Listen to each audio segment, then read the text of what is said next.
Hello, everybody, and welcome to our episode review of Star Wars Visions The Elder. This is episode number 7. It's created by Trigger Studios, who also made The Twins, which was episode 3.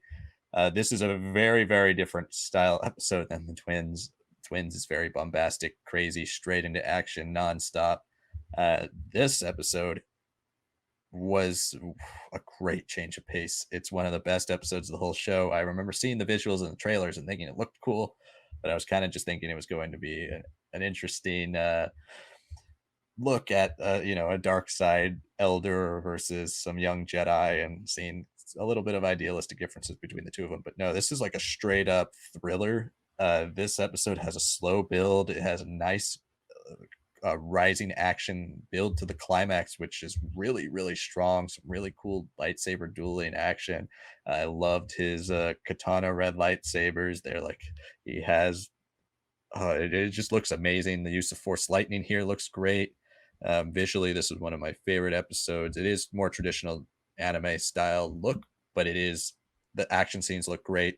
And then probably my favorite part about this is pretty much the only Star Wars story that doesn't take place, or Star Wars Vision story, I should say, that doesn't take place during the original trilogy post Revenge of the Sith timeline. The Ninth Jedi takes place in a far future, and some of these we don't really know exactly when they take place, but based on characters or empire use or separatists or whatever, we can kind of pinpoint around an era that they're visualizing for their time period.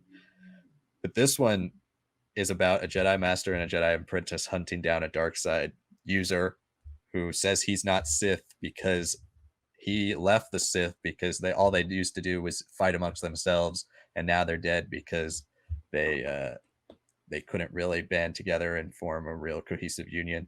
Sounds very much Banean. It sounds like something Darth Bane would say. It sounds like something exactly George Lucas would say, which is something I think never really gravitated towards the Knights of the Republic story because he didn't think there would ever be a union of Sith in like any form. Um, but he did like Darth Bane enough to make him canon in Clone Wars. And I think this is a very cool episode. It seems to be a High Republic era story or even earlier. The reference directly to Sith armies um, makes me think it could be maybe 100 years, 200 years after the end of or the beginning of the current Republic, in that 1,000 year stretch where they think the Sith is extinct. They do mention that the Sith have been extinct for centuries in this episode, so it's not immediately post. It's not like right at the Bane timeline, but yeah, I love the build on like real Star Wars mythology. Like this to me, out of all of them, there's some, like I've said, the Village Bride and the Ninth Jedi, I feel like they could be canon if we wanted them to be. But this honestly feels like a canon story. Like this feels like it was made to be in Star Wars canon. It feels like it was made to be part of this whole High Republic, between Episode One and Old Republic storytelling. That 1,000 year gap, obviously, we're going to be exploring so much over the next few years, and this is a great piece of it. It really it has everything. I love the thriller vibe. Like I was on the edge of my seat the whole time, and it is a shorter episode, but it just works. It works so well, and this is one of my favorites. Definitely top three. It might be up. It's up there for me. I really got to rewatch it because it's fantastic. Yeah, it's my number two, and I feel bad for saying it because I really like the High Republic era and like the very direct connection it seems to be stating here.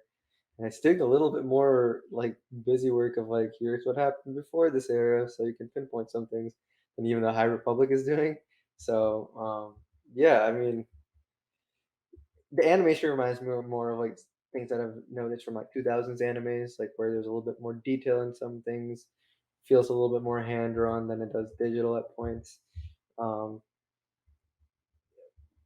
I mean, how do I put this? I think the thing that was like really engrossing for me was they really balanced out the samurai storytelling and the High Republic canon kind of storytelling, and then yeah, I mean, it was there. It was on point. Like I think when we saw the duel here, obviously you see something like the twins, you're just like, "Okay, that's just crazy bananas."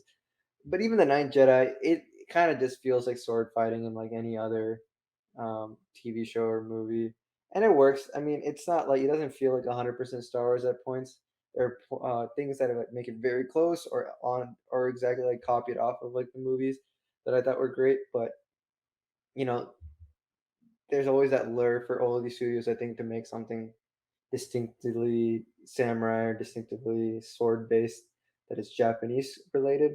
And I mean, you look at something even like the Village Bride, she doesn't really chop up anyone, but she does this one quick move that is like a very staple samurai thing of like, oh, you kill someone and you sheet it, and right as you sheet it, bam, like someone gets cut in half and stuff like that, right? That's kind of how it felt like here. Um, Throughout all these vision shorts. But then here it feels like okay, there is like a genuine duel happening. It really reminded me of um, the Ahsoka episode of The Mandalorian, where she's fighting off against the magistrate. And I mean, obviously here these both of these people know how to use the Force and stuff, but like just the movement of it was really great. It was like really like it took like the things like the very first ever Star Wars duel in Episode 4, where it's just like it's more about flicking and like kind of pushing away, and it made it look good, obviously, because it's animated versus two old men just going, right? Um, and then, I mean, the finishing, I mean, there's, okay, there's the lightning and holding it off and then trying to move in and maneuver and like just how he fights off the first Padawan, and how the Padawan tries to be formal and all that, and tries to like keep their stance and everything, and it's just like, no, he's a wild card. He's gonna get you. But then the Master in the rain, which already elevates it so much more, like he like holds off the lightning with his blade, and then he switches it to his hand basically almost, and then he just drops down, comes in, and just holds the lightsaber at this old elder, evil elder's chest, and ignites it, which is like a nice like callback to like how Kylo like does his on and off thing, but like the smoothness and the form of it, very Japanese swordsman inspired, and honestly something I'd expect to see a little bit more in Star Wars. If you have to go for the killing shot or you have to make a hole, why not do something like that? One quick motion, slide underneath. I mean, yeah, it felt like a real duel. It felt like something that even though Star Wars has acrobatics, all the old this and that, sometimes you don't need them. Like obviously this master could easily have jumped around and done all these different things and kept up with the elder, but he invited the elder into his game, and the elder tried his best, got frustrated, rankled, and then the man just got the help of his Padawan, who looked like he was out of the count, and using that distraction, he goes in for the killing blow perfectly. And I mean, yeah, it was really fun. There's not much of a story, I will say.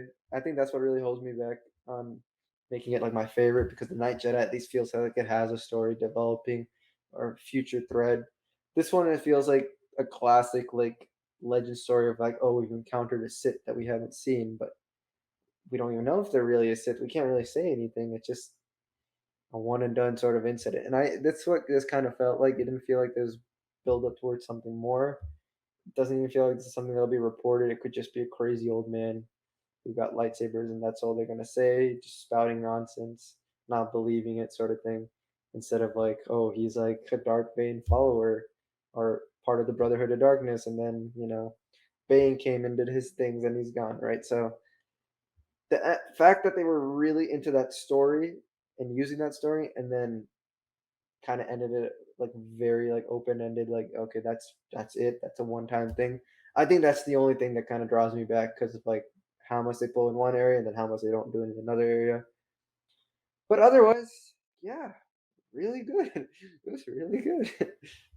Yeah, absolutely. I think this one of the reasons I gravitate towards it so much is like, it just feels like Star Wars. It has Japanese and anime influences for sure, but this could be made by anyone and it feels like Star Wars. It just feels like something that exists in this world, similar to how the Ninth Jedi does. And I think that's one of the reasons why this one's such a standout episode, is because the anime influences heighten it. But even take those away and just put this story on paper, this is a Star Wars story. This like really truly feels Star Wars. So uh yeah, that's The Elder. That it's a phenomenal episode. check it out for sure if you haven't already. I mean, I hope you did because we spoiled a lot of it. But regardless, stay tuned for the rest of our reviews. We have two more reviews coming out. We have episode 8, Lop and Ocho, coming out soon, and then episode 9, Akakuri. Those will be coming out soon. And as always, stay tuned for Star Wars Labs for Star Wars Visions coverage, as well as episodes Monday, Wednesday, Friday. We do episodes 3 days a week. You can also follow us on Instagram, Facebook, and TikTok at Star Wars Lads, and then like the video, subscribe down below, comment, let us know what you thought of The Elder or any of the other Star Wars Visions episodes. This was definitely one of the coolest ones, so we'd love to hear your guys' thoughts on it. Stay tuned for our episode 8 review from Star Wars Visions, and we'll see you all then.